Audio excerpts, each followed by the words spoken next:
I want to introduce a really good friend of mine. Guys, it would be an honor if you would again stand on your feet and give a big Birmingham welcome to Scott Jelinek.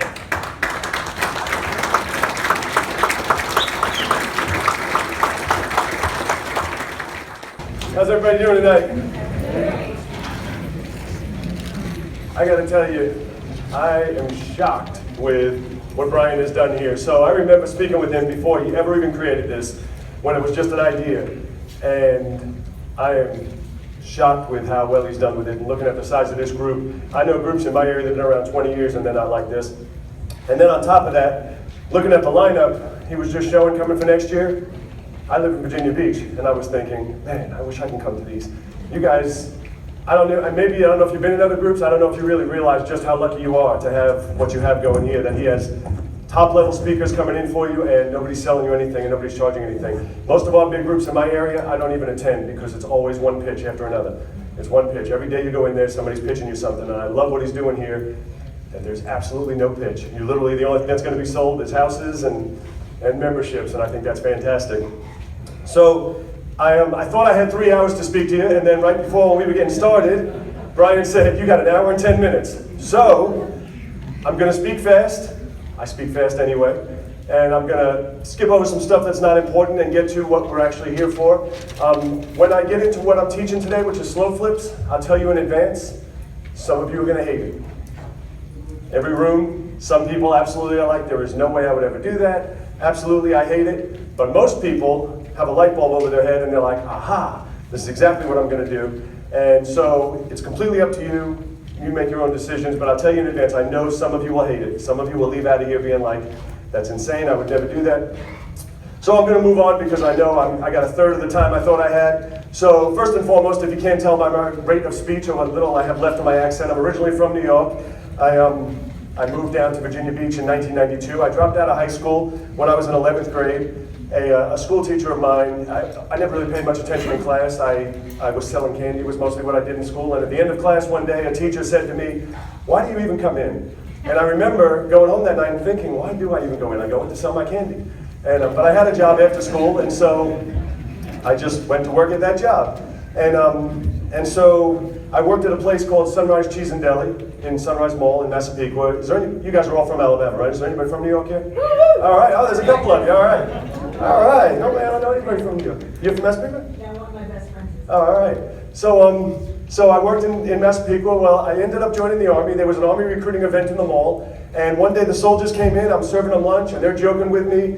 And they're saying, hey, what about you? Why don't you join? And I laughingly responded saying, I'd love to, but I'm only 17 years old. To which they responded, you only have to be 17 with your parents' permission. So next thing I know, I joined the Army. I was in the Army for a short time, and when I got out, I was back on Long Island. I had no special skills, education, training, and so I did a business that most people would appreciate unless you were actually from Long Island. I sold sodas on the beach. If you've ever been to Jones Beach, when you park, you walk like you're going through the Sahara before you get to the ocean. And if you didn't have it with you, you don't have it. And so I made great money, and I'd walk around selling sodas for $2 a can, and I loved it. It was great. Then my mother decided she wanted to move down to Virginia Beach. I wasn't going to go at first, and then I thought, what better business decision than to move to a place with beach in its name, since I sell sodas on the beach. It didn't take 2 minutes in Virginia Beach to realize there's no business there. The beach in Virginia Beach is about as wide as this room. There's no selling sodas on the beach there. But I moved to Virginia in 1992. And I got into a business that to this day I tell people, I said, when people can't make any money, can't find a job, don't have anything to do, I mowed lawns. And I didn't even have a real business. I didn't even have a truck. I had an 85 Mercury Cougar, and I'd keep the lawnmower in the trunk. I would drive around, knock on doors where you see the high grass. I tell people to this day, I said, if you knock on someone's door that has high grass, likely they're going to pay you to mow it. And I'd make $100, $200 a day mowing lawns. It was a good business. I never minded it. I had no interest in real estate. I was renting a townhouse at the time, and my mother and my brother lived in another townhouse across town. And my brother got a flyer on his door. And has anybody been investing in the 90s? Anybody been doing this for a long time? Okay, so anybody who's been doing this for a long time would remember, but anybody else may not. But at the very bottom here, the part that caught his attention and subsequently my attention was where it says non-qualifying assumption. Now they did away with these in 1987 and 1989 for VA, but what it meant was anybody can take over the mortgage through the bank, put it in your name, and all you got to do is pay out the owner as equity. So you work out a deal with the owner. I called this agent, she explained to me it was $5,000 down and $675 a month. I had $5,000, I was already paying $675 a month, and so I purchased this property to live in. I had no interest in real estate. I literally pulled out cash out of my pocket, the $5,000, and I thought she was gonna hand me the keys. I thought I was gonna give her the cash and she was gonna hand me the keys, and that was my very first lesson in real estate, because she was like, well, we have to have a contract and a closing and do all this stuff that comes with it. My very next lesson in real estate was $5,000, wasn't really $5,000. By the time we got done with closing costs and title insurance and homeowners insurance and recording fees and taxes, I was in for about $7,000. But I purchased that property and I moved into it. No interest in real estate. At this time, I started mowing lawns right around that neighborhood, townhouses, $10 each. It was easy and I was able to walk there. Well, about 3 weeks after I moved into this house, another house on the block came for sale. White sign, magic marker, said $2,000 down, take over payments. Now, I know this will sound ignorant, but mind you, I wasn't into real estate. I felt like I got ripped off. I paid $5,000 down, and this one was $2,000 down. I didn't know anything about the value or anything about anything, but I went in and looked at it. The condition was about the same, and I just felt like I just paid $5,000 down. This one was $2,000 down. They got me, and I can't get out of that one. We already closed. So my genius brain decided that, well, if I buy this one too, then it's like $3,500 each. So I purchased the second one. I put a tenant in it. And I rented it for $675 a month. This is 1994, mind you, so $675 I know was low for these houses back then, but $675 a month. My mortgage was about $675 a month. And that's not a good business plan. Does anybody in the room have rentals? All right, so good 20 of you. So you guys know that is a horrible, horrible business plan. However, that is what sparked what I called my McDonald's plan. That is where I first got my interest in real estate, and I always called it my McDonald's plan, although it had nothing to do with McDonald's, and I never worked at McDonald's. But I became obsessed by calling on every for sale sign, reading the paper on Saturdays. We used to have all the new listings came out on Saturdays. And anything I could buy non-qualifying, I was trying to buy. I bought some as low as $500 down. The most was about $5,000 down. But the McDonald's plan was, I used to always joke and tell everybody, I said, I'm buying $1 million worth of properties and I can go work at McDonald's for 30 years and I'll be a millionaire. That was my plan. That was all there was to it. That was my plan. Just buy them, the tenants pay the rent, I pay the mortgage with the money, and then just wait out time. Now, I know now that was not a great plan, but in the time, that was all I had going for me. So then in 2001, something happened that kind of changed everything. And you guys, I'm sure it was the same in your market. In Virginia, it was basically the whole country. In 2001, we started appreciation. Up until 2001, we haven't appreciated since about 1985. So the houses I was buying for around $60,000 were still worth $60,000 when I was buying them 10 years later. But in 2001, all of a sudden I would call on an ad and they would be like, oh, I want $90,000. And I'm like, $90,000, you're out of your mind. Then it would sell. Then I'd call on another one and they're like, oh, we want 110. And I'm like, this guy's crazy. And then it would sell. And I was like, holy crap, these houses are going up now. They were going up. It was shocking to me. So I got really into real estate at the time. I had about 20 houses at this time, 20 all Virginia Beach townhouses. And I started going to courses, getting educated. All the big boxes that would come into town, I'd go to the seminars. I read a lot of books and I got a lot of training.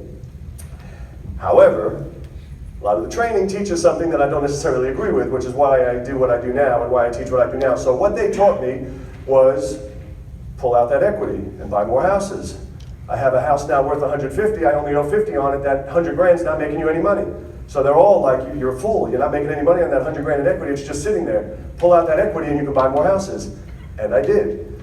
So I turned those 20 houses into 84 houses.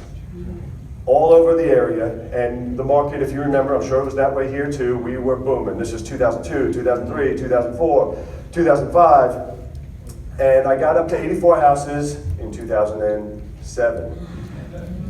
So you guys would know what happened in 2007. So in 2007, I had accumulated almost $1 million in cash. I had 84 properties, and I was crushing it all along, until overnight, the bottom fell out. So about 30% of my tenants stopped paying almost instantly, overnight. 30%. I started losing about $25,000 to $30,000 a month because I had to pay these mortgages because I was taught that was the way to do it. Pull out the equity and parlay them and get more and have the equity working for you. And I blew through every single dollar I had until I had no dollars left. And then in the end, I lost about 50 of those properties to foreclosure, which foreclosure is hard on anybody. It's especially hard on the guy whose business is stopping foreclosures. Trust me, that was a hard time because I'm the guy that stops foreclosures. And so I lost those houses. I kept the best ones I was able to keep. You know, I managed to keep what I was able to keep. And luckily, I never got out of the business. I've called myself lucky because I have no education, I had no special skills, and I had really no other option but to get real estate working again, because all my other friends and competitors, they ended up getting jobs. And I remember coming into work and I'm like, I wasn't making any money, but I'm like, well, what else can I do? I'd have to become a brain surgeon to get paid the money I need to live. I was like, I don't have a choice, I have to figure this out. So I started meeting with a lot of the guys I knew, most of my lenders, private money, hard money lenders, older guys. They range anywhere from 60 all the way, my oldest guy is 97 years old. And basically I talked with a lot of guys and I'm trying to find out, what are you guys doing different? Because they're all loaded and they're still loaded. They didn't get hurt at all by the bust. They're making more money because of the bust. You know, and so it was constant. It was one of those things I was constantly trying to find out, what's going on? What are you guys doing different? And so after speaking with all of them, I found a lot of similarities. And one thing is irrelevant to the story, but I'm going to tell you anyway. I'm borrowing money from hard money lenders and private lenders, right? And I'm driving, I had a $105,000 Cadillac XLR convertible. I loved that car.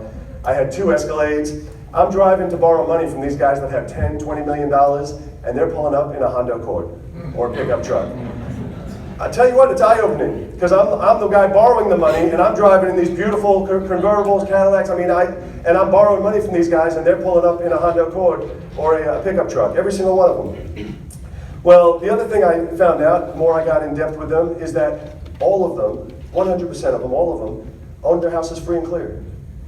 And that's against everything everybody teaches. Every single person teaches against that. You're full to be free and clear.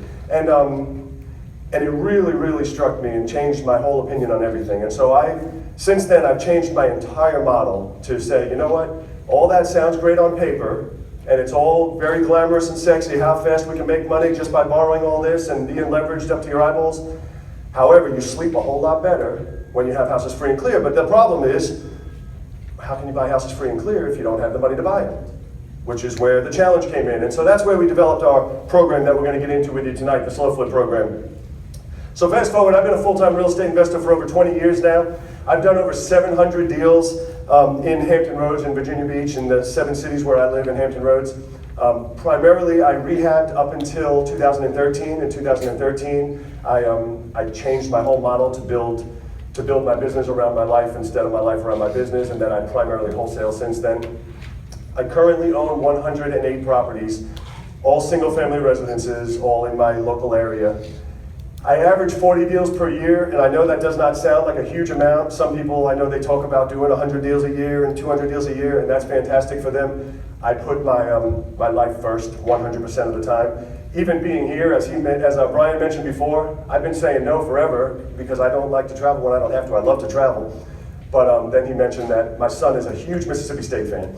And he's like, oh, well, Alabama's playing Mississippi State this Saturday. So I was like, all right, well, then I'll come Thursday. My son and my wife are flying in tomorrow so that we can go to the game on Saturday. And then 12 is the number that I'm most proud of, which I was just touching on. 12 is the number of weeks I spend every year traveling with my family. I do that intentionally. I decided when I restructured my business to build it around my life instead of what we all are taught to do, which is build your business and try and squeeze your life into the time that's left. And it is because of these SlowFlips that I'm going to show you tonight that I'm able to pull this off. It's no other business in the world can do that for you. Any other business, even if you're making great money with it, you have to do it. You have to do it. If you stop doing it, you stop getting paid. And rentals are fantastic, but rentals, they always say rentals can feed you or they can eat you. And they definitely did their share of eating me, and that's why I will only do SlowFlips now. So we're going to get into SlowFlips, and I'm just going to, I know I'm speaking real fast for you, but that's because I know Brian's going to be like, you got to go. Everybody's getting tired. So first I want to touch on the great rental myth. And this is my version of what I consider the great rental myth. The great rental myth is pretty much what everybody is taught. Basically what we're all taught. Put 10% down, put 20% down. If you can make a positive cash flow, $300 a month, you only put down 10 grand, you're making $3,600 a year, you got a 36% return. That's fantastic. Who wouldn't like a 36% return? It all sounds great until it's not. And I know only a couple dozen of you had rentals, but for those of you with rentals, you know that's not the way it works. The way it works is the water heater goes out and there goes 3 months of your $300 a month. The tenant doesn't pay and there goes another 4 months of your $300 a month. Or they get no repairs, nobody calls you at all for 3 years, and you're like, Scott's out of his mind, there's no repairs, we're not doing anything. And then they move out, and you have to paint and carpet, replace the appliances and everything, and end up spending $6,000. You still end up losing that money. It's a losing game, in my opinion anyway, where you end up chasing that little spread for 30 years. And so the other part of that myth is they all, and I'm saying they all, and all the people I've seen teaching rentals, they all say the exact same thing. If you have $100,000, they use the same example. If you have $100,000, you can buy one house for $100,000 cash, or you can buy 10 houses with $10,000 down each. And if the market just goes up 10%, with the cash model, you made a 10% return, and with the leverage model, you made 100% return. You had 10 houses go up 10 grand each. And it's very sexy, and it gets you excited, and you want to do that. But what they never discuss is if the market goes down 10%.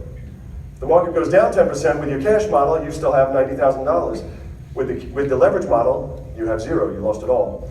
And then they're like, yeah, but I still have the house. Yeah, that's if they're paying you and if everything's perfect. And I only speak from experience. I know when people haven't been through this, that's why I ask who's been doing this for a long time.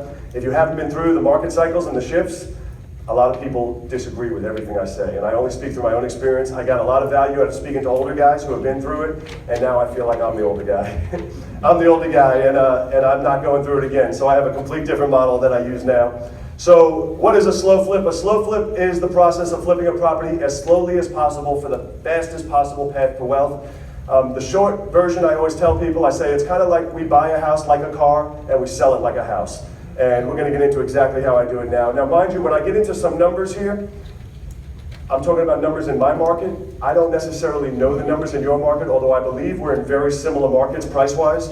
But I don't know exactly your numbers here. So I may say a number, this house for this price will rent for this much, and you may be like, you're out of your mind, we don't get that kind of rent, or we get twice that. I really don't know your market.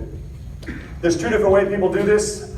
One way is they rehab the property and then sell it with long-term owner financing. The other way is to do it as-is sale with long-term owner financing. I always do the as-is sale, and I'm going to show you exactly why and exactly how I do it. And it's actually fantastic. So my personal formula that I use, and this is for my market, you don't have to use the exact same numbers.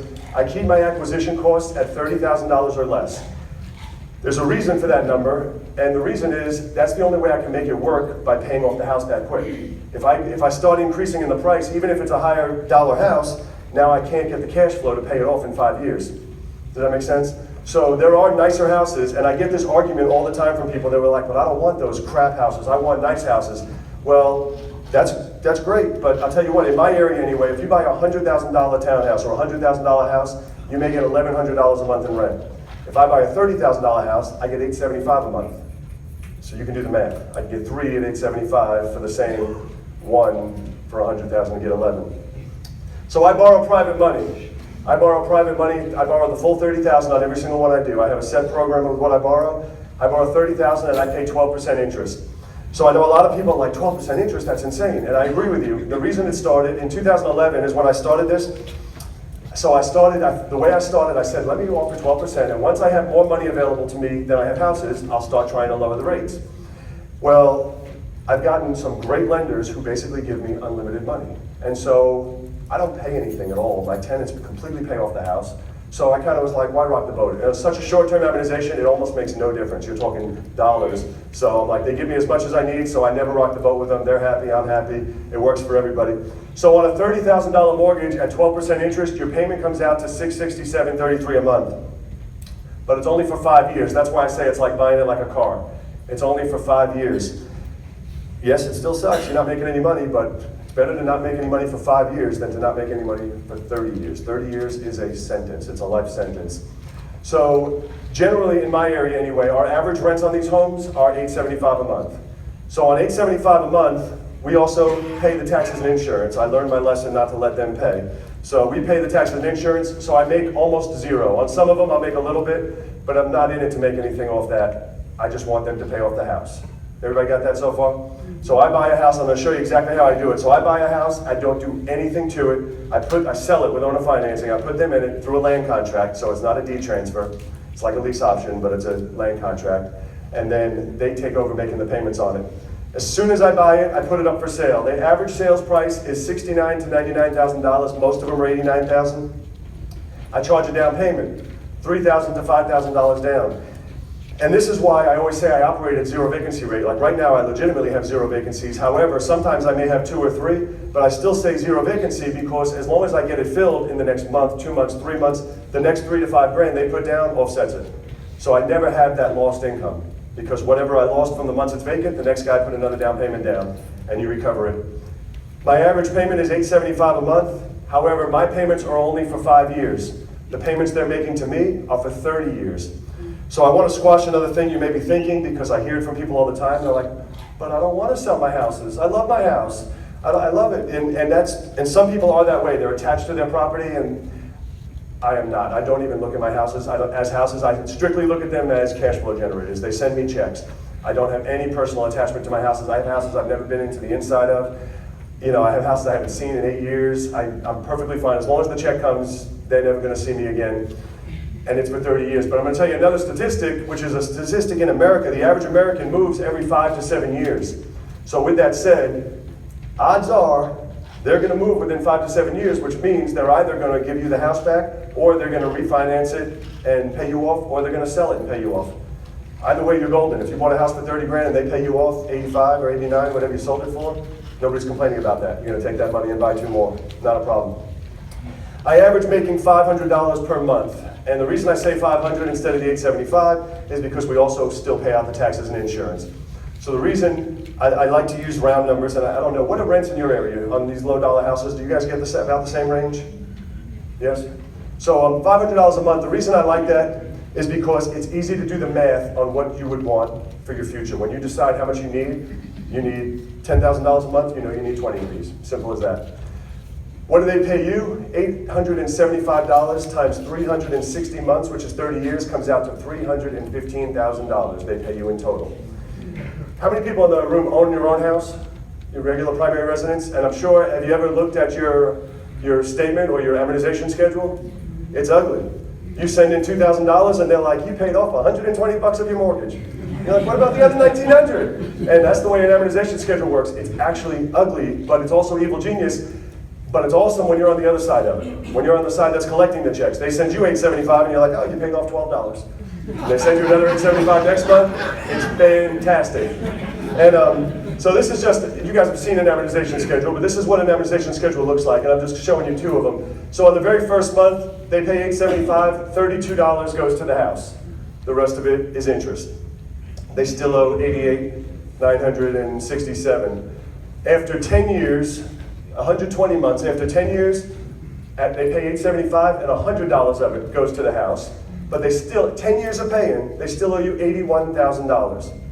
That's a good place to be the bank. It's a whole lot better than being the landlord.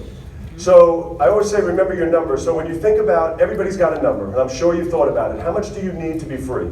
How much do you need to live the life you want to live, to do the things you want to do, to just be able to do whatever you want? Everybody generally has a number in their head, and usually that number, coincidentally, ends up being around $10,000 a month. Some people are like, I need 80 grand a month.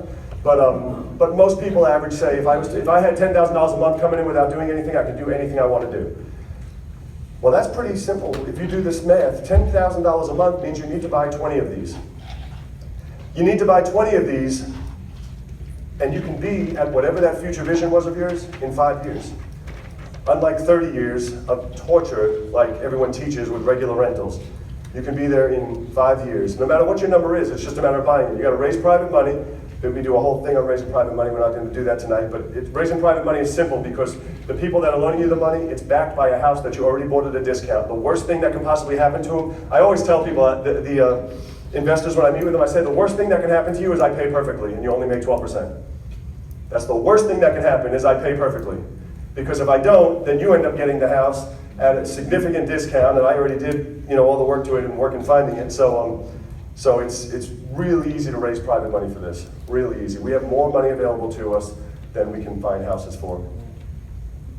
So I have 108 houses right now, and I don't have anybody working for me. I have one girl who works part-time just processing my payments, but I do it all myself, and I don't work very much. And so I want to share with you how we do this, how we systemize it and automate it, because it becomes a very simple process. And again, when I get into some of these systems that I use for showing, a lot of people absolutely hate it. They're like, you can't do that. Well, we do it, and it works, and there's no problem with it, so I'm going to share it with you. So first of all, I use horrible, ugly, handwritten signs, misspelled. And I'm going to tell you a story about how that came to be. So I have the worst handwriting in the world, right? Absolutely the worst handwriting in the world.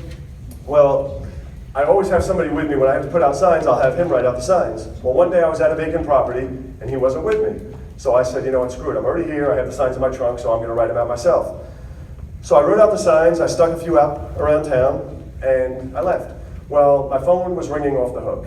And the next day, the very next day, I already got the deal done. I went out and I went back to the house and I picked up all the signs and I brought them back to my office. Well, about 3 weeks later, the guy was in my office and he goes, "What's a Chep house?" And I'm like, "Excuse me?" He goes, "What's a Chep house?" It was C-H-E-P. And I misspelled it on accident. I was writing and he goes, "What's a Chep house?" And I was like, "Oh man, I didn't even realize." And I was embarrassed by it, but then I started thinking about it and I'm like, I wonder if that's why the phone was ringing off the hook. And so I started testing it. And I started testing nice signs, because I used to try and make my signs look nice. And then I started testing deplorable, ugly, misspelled, handwritten, squeezed in letters. And these are 10-to-1 win. And I'll tell you why. Know your market. Those are the people who my buyers are. My buyers, and I'll tell you what, I'm serious, my buyers can relate with this sign. When they see a nice sign, what are they thinking? I'm going to get denied anyway. They're going to charge me an application fee. He's going to not let me move in anyway. Why bother calling? When they see that sign, that's a guy I can work with. That's somebody I can work with. And they call off the hook. It is crazy. And so I know, I am a high school dropout, but I can spell. It was on accident, but I know people laugh when they see the signs I put out, and they are horrible. But I do it on purpose because they work. Now, I would never use horrible signs like this for buying houses, because the opposite's true. For buying houses, I hate when I see these horrible, disgusting signs for buying. I like nice signs for buying. But for selling houses, I think it speaks to your audience. And that's how you got to know who your customer is. And this is who my customer is. My customer can definitely respond and relate to these. So I have a phone system that's called dealbytext.com. And if you only have 1 or 2 or 3 houses, you don't need to do it in the beginning. But what Deal by Text is it gives me, I think I pay $49 a month and I have 7 or 8 phone numbers. It gives me a different phone number for every single house. This is how I automate this. So every phone number, every house has its own phone number when it's vacant. When it's not vacant, obviously I just move it to another house. And on that message, I say everything, after years of experience, I know everything they're going to ask me. So I say everything that they're going to ask me on the message. So typically I will say, "How you doing? The house you're calling about is located at 123 Main Street. It's a 3-bedroom, 2-bath. It's a handyman special. It needs plumbing and painting done. And I'm willing to own or finance it with only $3,000 down and $875 a month. The house is vacant. Feel free to walk around and look inside the windows. And if this looks like the house for you, then give me a call back at," and then I'll give them my Google Voice number to call me. I will not talk to them until they actually go and look at the house. And the reason is, for those of you who have rentals know this, but the reason is, everybody online, they'll go on Craigslist and say, "Oh yeah, I want to come see the house." And I'll drive 40 minutes to go show it to them, and then I get there and they don't even have to get out of the car. They're like, "Oh, no way, I live here." And I'm like, "Well, thank you for wasting my day." And or they don't show up at all. So I won't even talk to people until, before I got into this, I used to actually answer the calls. And what would happen is, you guys that have rentals know, you run an ad and you write every possible detail in the ad, right? And then they call you, and they're looking right at the ad with the answers, and they're like, "So how much is it a month?" It says right in the ad, $875. "And how many bedrooms is it?" It says 3-bedroom, and they literally just repeat the question. They read the ad to you, and then say, "Okay, thank you, I gotta think about it." And I'm like, "Well, what did you just call me for?" They literally read you the ad. And it's insane, but that's what they do. So it got to the point where I'd stop answering, which is horrible business. I have a vacant house and I don't even want to answer the phone anymore because the people were annoying me so much. So because of this, they don't bug me at all anymore because I don't even have to go meet them and show them. So this is the first step. And something else that this site does is it also captures every single person's number who calls, and you can text them. You can blast text them. So if they called and didn't show it or didn't buy it or anything at all, if they ever called, you can send out a text saying, "I just got a new property. It's at 123 Main Street," and another phone number that has all the details, and it'll go out to everybody who ever called you. So you have a list building of people who are looking for a house like this.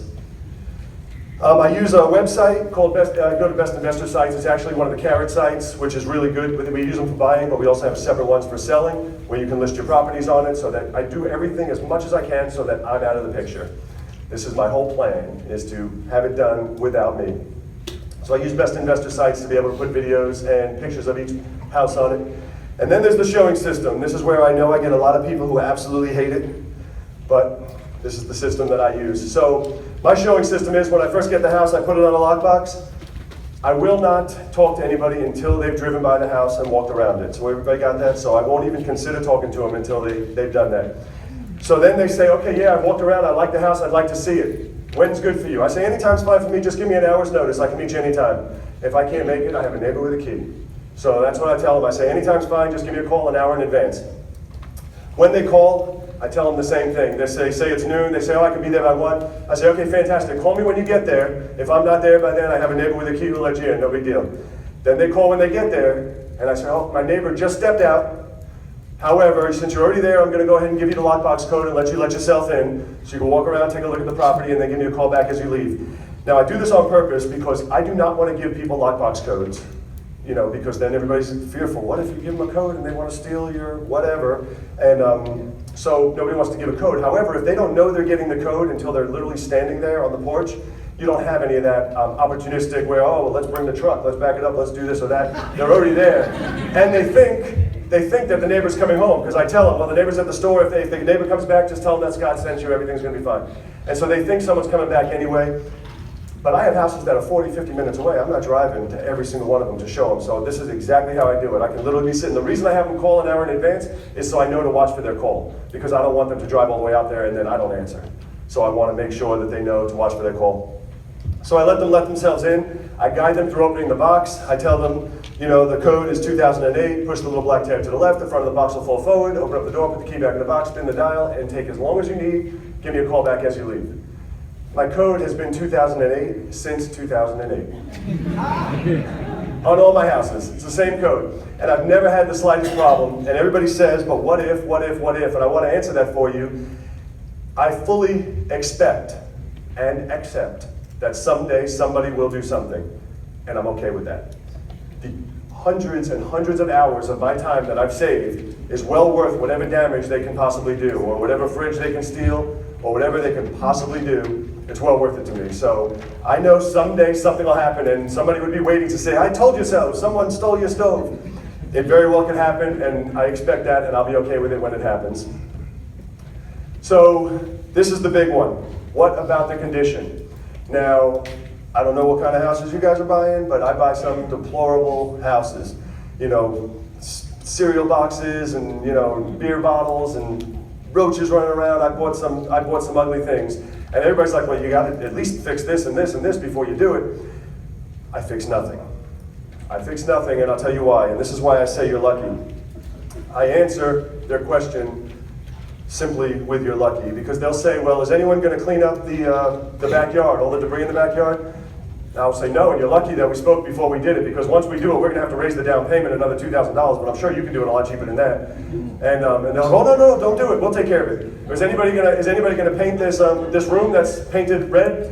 No, and you're lucky we didn't do it yet, because then we're going to have to charge you a whole lot more, and I'm sure you can get it done for just a couple $100. Our paint is probably going to be $2,000. We always tell them they're lucky. They're lucky. And then they end it with, no, don't do anything, please. Don't do anything. Leave it just the way it is, please. Always start every sentence when they ask about any kind of repair, any kind of condition, anything, we're always, you're lucky. You're lucky we didn't clean that up. You're lucky we didn't fix it. You're lucky that we didn't mow the lawn. You're lucky anything. And keep in mind, I know some people have a vision in their head where they think, slumlord. That's not the case, because we're selling these houses. These people fix them up and they make them their home. Most of our people are tradesmen. Most of our tenant buyers are tradesmen. And tradesmen are kind of in a position where a lot of them, they get paid in cash. And they can't qualify for anything. And they kind of get screwed. They have plenty of money, they make good money, they can do all the work, but nobody will rent to them. No regular company with the nice signs. If they call on any of those signs, nobody's gonna sell to them, nobody's gonna rent to them, because they don't have pay stubs, they don't have tax returns, they don't have all that other stuff. And so we get a lot of tradesmen who, this is their dream. Now they have a house, they can make it their own, they're happy to work on it, they do it all themselves, and it's a piece of cake. So I don't know if you guys can see this. This is a condition of one of the houses that I got. It was filled with newspapers. So apparently somebody had a newspaper route and wasn't actually delivering them, was just getting paid and stockpiling them in the house. Every room in the house was filled with newspapers. And when I first got to this house, I was with a friend of mine, Kevin, and I said, listen, this one we're gonna have to do something, there's no way. We're gonna have to at least get a dumpster and clean this stuff out. I said, I don't know, what are we gonna do here? And anyway, so while we were there, like I always do, while I'm there, I'm like, well, let me put up some signs because we're here anyway. I had 2 people fighting over it. It didn't even have a kitchen. It didn't have cabinets, it didn't have appliances, it had nothing in the kitchen. It was an empty room filled with newspapers. I had 2 people fighting over it. And in that condition, there's no limit to the things you'll see, and we clean up nothing. So this is I don't know if he's gonna click on the sound here. This is one that I had just recently purchased, and I went through a walkthrough on it so you can see what the inside looks like and see the condition it's in. But more importantly, I got lucky with this particular one. I went back a couple weeks later to pick up my lockbox because it was on there, and the guy was there, and so I was able to do a second video of the work he was doing inside. And let me tell you one other tip, don't ever open a refrigerator on a vacant house. If you didn't know, and he pays like clockwork, and I have guys who are real estate investors who buy from me, who buy on basically the old model, the model that I hate, but they buy, so they're fine. So they'll buy them from me, paying $8.75 a month, and then they'll fix them up themselves and put tenants in there paying $9.75 or $10.75 a month. And I'm always like, what are they doing? But hey, it's not my job to control what other people do. There's some of the big boxes that come into town and teach people how to do this. I have one, I'm going to tell you a story about it, and I'm not going to mention the company's name, but they specifically teach their people never buy these $30,000 houses that, there are all these horrible things about them, never buy them. Well, I have these guys who are from one of these programs who buy my house. They bought 6 of them from me so far, and they're always bragging to me about how they've been well trained and they would never buy a $30,000 house, but they're buying it. They're just paying $89 for it. And that's it. And they do it. They're happy, and they have tenants in them, and they pay us every month. And we have some investors that have dozens from us, and I like when the investors have them because it's great. You get one check on the first of the month instead of a whole bunch of them. So generally, tradesmen or other investors are typically who you're going to sell to. If you're going to sell to, this is what I tell people. If the person has to hire someone to go do the work, they might as well use that same amount of money and pay it down on something that's move-in ready. Does that make sense? So, like I had one time, and I told her, I said, I don't mean to be sexist by asking you this, but I had this young girl, she was a young single girl, she was like 22 years old, and this house was a train wreck. And so I asked her, I said, I'm just making sure you inspected the house and you're able to handle everything. And I was trying to be delicate, not to say, how are you going to do it? And then she was like, oh no, my father's a contractor, my brother's this, my uncles are coming. And I drove by the house a couple days later, and there was like 6 white vans out front, people crawling all over the house, renovating it, and I was like, oh, who am I to judge? I was looking at her and I'm like, how's she going to do this? It didn't have flooring in part of the house, and I was like, I was feeling bad about her taking it, and that's what I had to ask her, and she said, no, she can handle it, no problem. So Pay Near Me is another service that we use. Pay Near Me is fantastic. Now, if you have higher dollar tenants, they typically don't need or want to use this. What Pay Near Me is it allows your tenants to pay cash at any 7-Eleven in the country. And also CVS and 100 other places, but I always just say 7-Eleven because we have a 7-Eleven on every corner.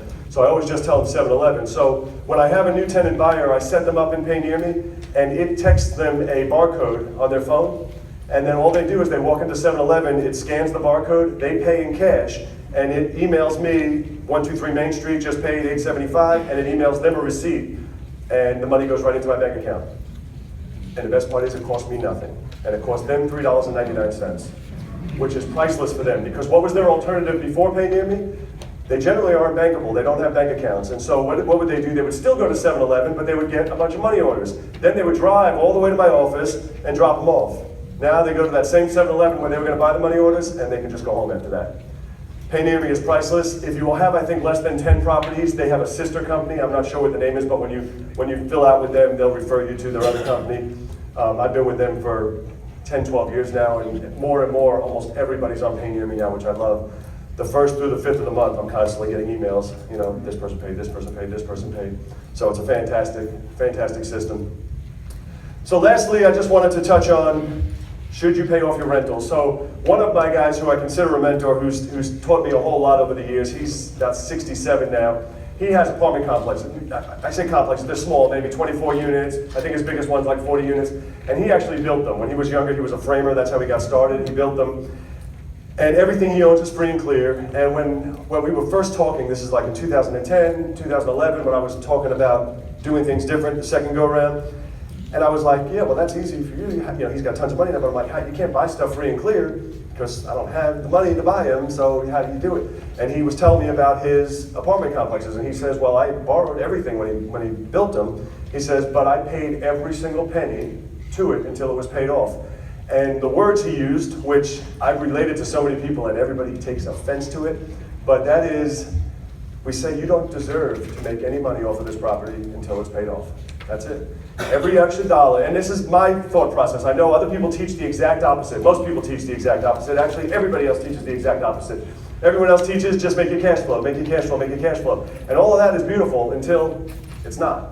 And I'm not a negative person or a doomsday person, but I've just been through it before, and to feel like you have everything in the world, and then all of a sudden you're like, oh, where can I get a job? I'm basically unemployable, and they'd have to pay me $300 grand a year. I don't know where I can get a job. And so, you know, in an effort to never have to go through that again, and I know myself now, I never have to go through that again. So I told you I have 108 properties. They are not all free and clear. I have 29 of them are free and clear right now. But every month, every 2 months, every month, just about every single month, I have 1 or 2 getting paid off. 1 or 2 is their last payment. And I love that. So every month it just gets a little bit more, and a little bit more, and a little bit more. And it's a fantastic, my opinion is it's a fantastic plan. The reason that people don't like it, the reason people argue against it, and the reason people will always talk badly about it is because it's not nearly as attractive as just go borrow $1 million and then you can go buy all these houses. You have all this in 10 minutes rather than have to wait 5 years. And you know, all that sounds great. It's hard to argue if you haven't been around through a boom and a bust. But if you have, for those of you who have, you'd understand what I'm saying. And if you haven't, there's 2 ways, as Brian was saying earlier. There's 2 ways to get your education. You either learn from somebody else who's been through it, or you go through it. You're learning one way or another. You know, either way, you're going to learn one way or another. You're either going to go through it yourself or learn through someone else who's gone through it. So should you pay off your rentals? If you speak to a lawyer, are there any lawyers in the room?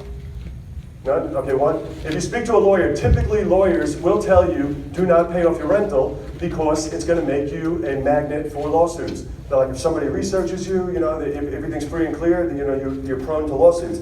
And they're right. However, there are ways to still lien your properties, which we're not going to get into asset protection today. And then also, you have insurance for that. So I wouldn't say I'm not going to pay off my rentals because of the fact that I want to be protected. That doesn't make any sense to me. You're going to pay out all this interest just, you know, to not be a magnet for lawsuits if somebody wanted to sue. If you speak to your accountant, are there any accountants here? There's got to be a couple.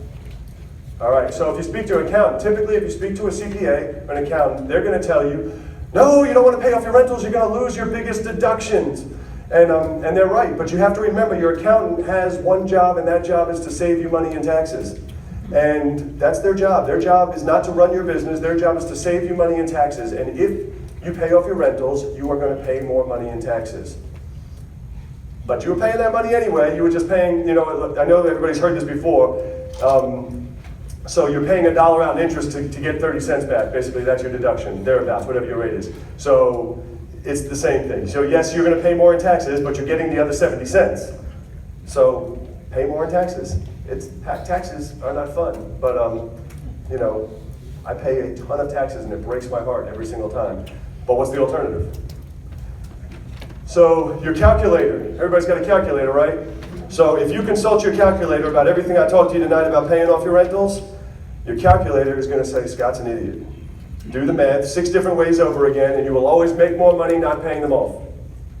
That your calculator is going to tell you, and your calculator only knows facts. Your calculator is going to tell you every single time, don't listen to Scott, Scott's an idiot, do not pay him off, you can make more money, and I've had this argument so many times that I've stopped arguing. I just tell people, you're right, you're right, you're right. And it's easier just to say, you're right, move on. So my answer is the calculator is missing a button. and that is the peace of mind button.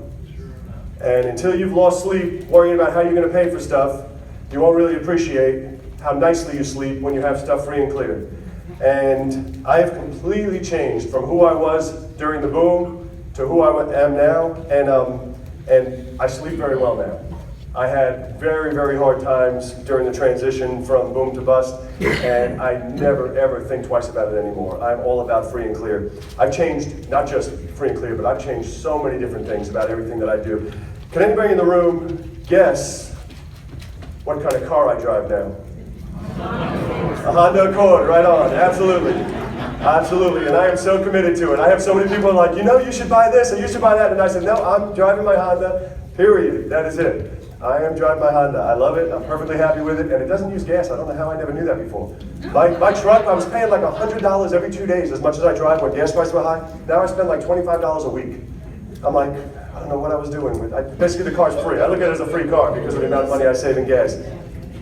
So that's the majority of what I had to share with you tonight. I know I spoke very quick because I was trying to get through it for you before he was going to put a big hook around me. But I want to show you one last little thing, and it has nothing to do with what we talked about, but when I saw it, it was very inspiring, and I like sharing it with people because it really resonated with me, so I want to share it with you in case you haven't seen it before. Unless it's not playing, which it might not be. There was a picture. It was a video. Well, you're not going to see it tonight, but it was awesome, and you would really liked it.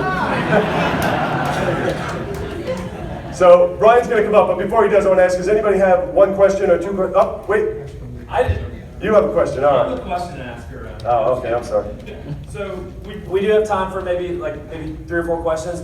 Explain what land contracts are. How could someone do something like this with a land contract? So that was my last slides, was land contracts, but the reason I took it out is because I'm out of state. And I didn't want to confuse you guys because I don't know your laws here. And so what we use as a land contract, I don't know if it's the same laws here, so I didn't want to give you wrong information. So the reason I use a land contract and not a lease option is I lost in court once. I lost in court once, going to an eviction. The lady was bringing in all this stuff she had done to the property, and she was saying, no, this and that, and and I should be the owner. And the judge, I didn't end up losing. I had to go to circuit court and then I won. But the judge told me 2 words that I've used ever since, which is when I switched to land contracts. He said, the benefits and burdens have to stay together. He said, you can't take the benefits and give her the burdens, and you can't do vice versa. Benefits and burdens have to stay together. And so with the land contract, the benefits and burdens stay together. They have all the repairs, they also have all the benefits. If there's appreciation, they get it. If they get their tax deductions, they get it. The depreciation, they get everything. They get the benefits and the burdens. And that's the only way that I've done it ever since I had that issue in court and the judge told me that. I've made it always benefits and burdens stay together since then. Those are the 2 big ones. If anyone has any technical questions about this, I want him to answer that in front of everybody. Otherwise, you're going to be available afterwards. Yep, I got nowhere to be. And some technical questions. And one last thing I want to tell you, I'm sorry, we'll take the question 1 second. I want to tell you, for those of you who are interested, now I know some people hate it, but for those of you who are interested, I promise you 5 years from now, you will be glad you started now. Because I know so many people that I've met with years ago when I was first starting, and I have one guy who actually used to work with me, and he bought one, and then his wife bitched him and started go crazy, and he stopped buying. And that house is free and clear now. He has 1 free and clear, and if he had stayed on the path he was on, he'd be done. And I always talk about that. I'm like, 5 years goes by in a flash. 5 years is a flash. So if you're actually interested in it, time is of the essence. The sooner you get started, the sooner that 5 years runs by. I have 3, by the way, because of Scott. If you sell me your house, what interest rate are you charging? So the interest rate varies, and I'll tell you why, and then you guys are going to laugh again. I hate to say this because it makes me look bad. But, so my payment is almost always $875. So if I sell it for $69,000, I have to do it on an amortization calculator. It might come out to 12%. If I sell it for $79,000, it might come out to 11%. $89,000, it might come out to 10%. In the end, they pay exactly the same price. They all pay $315,000 over 30 years. But if they buy it for $69,000 or $99,000, they pay the exact same price, which is amusing to me because sometimes they will argue and not argue, but try and negotiate a price. They'll be like, well, it's $89,000, but if you can do it for $82,000, I'll do it. But they never negotiate the price, the monthly payment. I'm like, okay, I'll do it. It's the exact, nothing changed at all. They pay the exact same amount to the penny. They pay the exact same amount. Yeah, I have a couple of questions. So, when you're selling it for $89,000, is that, since I don't know your area, is that about Correct. Are you selling it over or under? No, right around what retail would be. The only difference is I sell it for right around what it would be fixed up, and I'm selling it as is.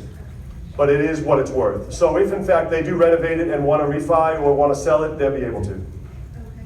And do you, like, you get a couple of people asking to rent, you try to find the ones who are gonna fix it up and aren't gonna end up giving it back to you? So what she asked is, do I try and find the best tenant? And unfortunately, I'm going to give you an answer that nobody likes either. I don't, and I do it on purpose. I do first come, first serve. And the reason I do that is because I had a friend many years ago who got in trouble where they said he was discriminating. And so rather than have any possibility of anyone ever say I discriminate, I always tell them it's first come, first serve. The first person to put $3,000 in my hand is the one who gets it. That's the way I handle it. And how many of these do you get back? We get back a bunch. So that she asked how many of them do we get back. So on average, I probably would turn maybe 5 or 6 of them in a year. So it's not a ton, but there's always something coming vacant. Now, they're not always necessarily evictions. Very rarely do we actually evict anybody, but a lot of times there might be 2 bedrooms and they have a kid and they want to move up, or they're moving out of the area, or for some reason or another they're leaving. So we do get houses back, but we very rarely actually have to evict anybody. Occasionally we do, but very There's rarely. a couple more. Yes, sir. You get them back every time worse than what you got them. No, sometimes. I had one bad situation. I'll tell you about that in 1 second. Most of the time, we get them back in better condition. Because most of the time, you see the condition we're giving them in. So most of the time, just to make it livable, they made it in better condition. However, I had this one time. I'm going to tell one story. I know you're trying to kick me off. So I had this house. I had this house in Portsmouth, Virginia, and I had the same tenant in there for 59 months. I have 60 payments, right? So she pretty much paid off the entire house but one payment. 59 months she was in there. I put another guy in who was a contractor, or allegedly a contractor. So he put $2,000 down because it was in pretty bad shape. He put $2,000 down and he paid on it for about 3 months. So now I'm already in profit, although marginally. Then he got evicted and I went to see it and he gutted it. It was studs. Because he was planning on rehabbing it, but he was not a real contractor or whatever. He was a fireman, I think. And he completely gutted the house. So when I got back, it was just studs. You can see through the entire house. And I was like, oh, crap. So I have sold stud houses as SlowFlips. But while I was there, like I always do when I'm somewhere anyway, I put signs out. And I put it up just for straight sale to sell to an investor. And I ended up getting an investor pay me $30,000 for it, cash. And then he renovated. It's beautiful now. He renovated it. The house is phenomenal. I still profited. I still got $30,000 because it was already paid off by the first tenant. But that was my one time I got it back worse, significantly worse. I mean, it was gutted. There was nothing left inside. Walter. Do any of your tenants demand the 1098? No, and I have some that have called when they do their taxes, and I send them the whole amortization schedule. I don't give them a 1098, but I send them the amortization schedule so they can still file it. Any other technical questions? Because Scott's going to be available for you guys. Hey, Yes. When you get a house back and they move, do you just let them out of the deal? Yeah, so I never go after anybody. If they were like, oh, I want to leave, or I'm moving out, or just say, hey, I already moved out, the keys are in the mailbox, I let it lie. I don't bother going after people. And you don't give them any money to buy it back? Oh no, they wouldn't get any money. That money's spent. That wasn't a deposit. We weren't holding it for them. That was a down payment.